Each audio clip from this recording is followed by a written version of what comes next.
In this question, two statements are given, and based on these two statements, you have to choose the correct option.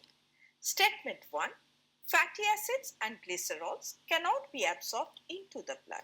Now it is correct. Fatty acids and glycerol, being insoluble in water, cannot be directly absorbed into the blood, and initially they form micelles to facilitate absorption into the intestinal mucosa. Statement 2. Specialized lymphatic capillaries called lacteals carry chylomicrons into lymphatic vessels and ultimately into the blood. Now it is also correct. Fatty acids and glycerol then reassemble into chylomicrons, which are transported into the lymph vessels, that is lacteals, and ultimately released into the bloodstream.